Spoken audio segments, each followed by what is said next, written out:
Hi friends, Afaz വേൾഡിലേക്ക് എല്ലാവർക്കും സ്വാഗതം. പരിപ്പ് കറി എങ്ങനെ ഉണ്ടാക്കുന്നത് നോക്കാം. അറിയുന്നവരുണ്ടാവും, അറിയാത്തവരുണ്ടാവും. എന്നാലും ഞാൻ പറയാം, അറിയാത്തവർക്കിത് ഒരു തുടക്കമാവട്ടെ. ഇതിനാവശ്യമായ സാധനങ്ങൾ എന്തൊക്കെയാണെന്ന് നോക്കാം. അപ്പം 1/2 കപ്പ് പരിപ്പ് എടുത്തിട്ടുണ്ട്. സാമ്പാർ പരിപ്പ് അല്ലെങ്കിൽ തോരപ്പരിപ്പ് എന്ന് പറയും. പിന്നെ അപ്പോൾ 1/2 കപ്പ് പരിപ്പ് എടുത്തിട്ടുണ്ട്. ഇനി ഒരു ചെറിയ തക്കാളി കട്ട് ചെയ്തിട്ട് വെക്കുക.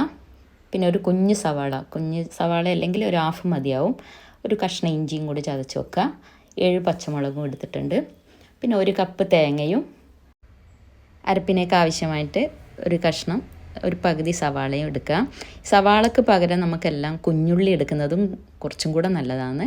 ഇനി പരിപ്പ് കഴുകി കുക്കറിലേക്ക് ഇടുക. പിന്നെ നമ്മൾ മാറ്റി വെച്ച എല്ലാ ചേരുവകളും നമുക്ക് ഇതിലേക്ക് ഇട്ട് കൊടുക്കാം.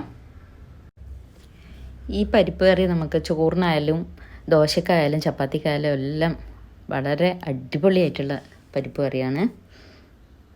ഇതിലേക്ക് 2 ടീസ്പൂൺ മുളക് പൊടിയും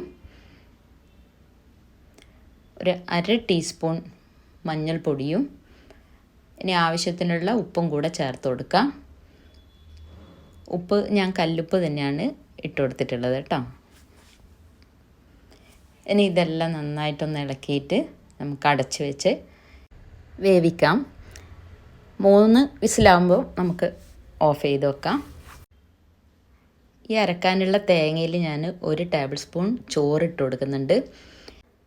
ചോറ് ചേർത്തിട്ട് അരച്ച് കഴിഞ്ഞാൽ വെള്ളം ഊറുന്നത് പോലെ ഉണ്ടാവില്ല. ചിലപ്പോൾ കറിയിലുണ്ടാവില്ല, നമുക്കിങ്ങനെ വെള്ളം ഊറിയ പോലെ അതില്ലാണ്ടിരിക്കും ഇങ്ങനെ കുറച്ച് ചോറ് അരച്ച് കൊടുത്തു കഴിഞ്ഞാൽ. ഇതിന് മുമ്പിട്ട ഒരു വീഡിയോയിൽ എന്നോട് ആരോ ചോദിച്ചിട്ടുണ്ടായി എന്തിനാണ് ചോറ് ചേർക്കുന്നത്, ഇതുവരെ കണ്ടിട്ടില്ല ചോറ് ചേർക്കുന്നതെന്ന്. അപ്പോൾ അത് എനിക്ക് ഓർമ്മ വന്നതുകൊണ്ടാണ് ഞാൻ ഇപ്പോൾ പറഞ്ഞത്. അപ്പോൾ അരപ്പൊക്കെ നമുക്ക് പരിപ്പിലേക്ക് ഒഴിച്ചു കൊടുക്കാം. മിക്സിയിൽ കുറച്ച് വെള്ളം ഒഴിച്ചിട്ട് അതും കൂടെ ഒഴിച്ചു കൊടുക്കാം. ഇനി നന്നായിട്ട് തിളക്കുന്നത് വരെ നമുക്ക് വെക്കാം.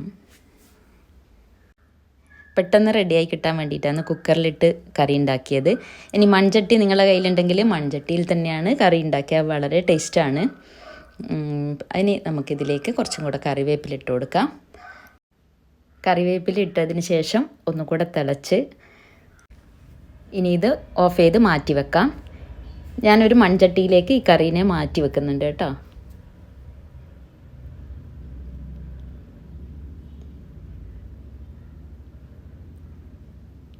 മൺചട്ടിയിലൊഴിച്ച് ഇനി ഇത് വറവിട്ട് കൊടുക്കാം. വറവിടാനുള്ള പാത്രം അടുപ്പത്ത് വെച്ചിട്ടുണ്ട്. 2 ടേബിൾ സ്പൂൺ വെളിച്ചെണ്ണ ഒഴിച്ചിട്ട് ചൂടായി വരുമ്പോൾ 1 ടീസ്പൂൺ കടുക് ഇട്ട് കൊടുക്കാം. അത് പൊട്ടി വരുമ്പോൾ 1/2 ടീസ്പൂൺ ചെറിയ ജീരകവും കൂടി ഇട്ട് കൊടുക്കാം.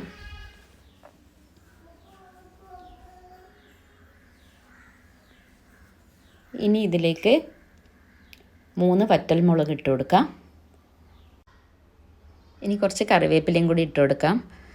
എണ്ണ കുറച്ചധികം ചൂടായി പോയതുകൊണ്ട് ഞാൻ ഓഫ് ചെയ്തിട്ടാണ് എല്ലാം ഇട്ട് കൊടുത്തത്. ഒന്നുകൂടി ഫ്ലെയിം ഓൺ ചെയ്തിട്ട് നമുക്കൊന്ന് ചൂടാക്കിയിട്ട് നല്ല ചൂടോട് കൂടിയിട്ട് പരിപ്പ് കറിയിലേക്ക് ഒഴിച്ചു കൊടുക്കാം.